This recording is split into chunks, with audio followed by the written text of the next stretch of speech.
So we're going to start over here in Bondland. Now the US was on holiday overnight, so that's why that chart looks a little bit out, and why that's such an aggressive move is because they're playing catch up after being on the holidays. But we're seeing the pound, or the long end on the US, the UK gilts pushing back up to previous highs. That's a bit of a concern.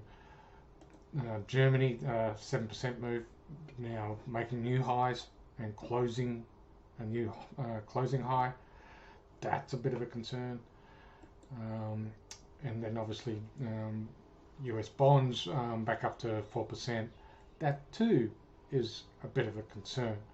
Now, I'll go on that a bit more later. I just want to duck in here and have a look at commodities.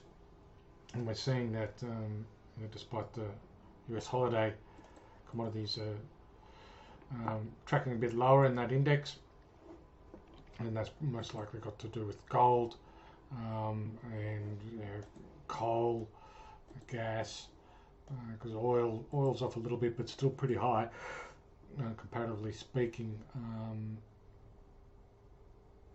Over the last 10 days or so, and copper just a bit sideways, but I think it was shut due to the US holiday. So with all the concerns of raising interest rates, we're not actually seeing that flow through. We kind of are in the risk indicator, which is, or the fear indicator, which is the VIX, which is heading higher, but we're not seeing it in stocks. Stocks are relatively calm. China's not, but US stocks a little bit weaker, closing pretty much unchanged. Nasdaq double bottom, not too fast. Aussie, closing a little bit higher than it opened, but down a bit. FTSE, they're not too fast. So to me, I think the stocks need to wake up. They think that everything's fine, even though the fear indicator and bonds are telling you otherwise.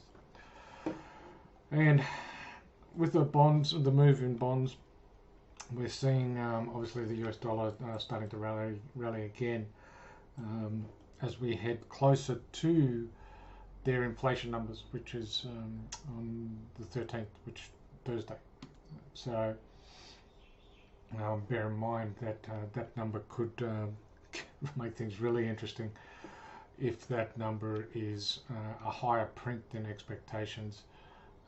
Things could get real nasty for stocks, and the US dollar would get super big. But let's cover that maybe tomorrow. Anyway, guys, wish you all the best. Take care.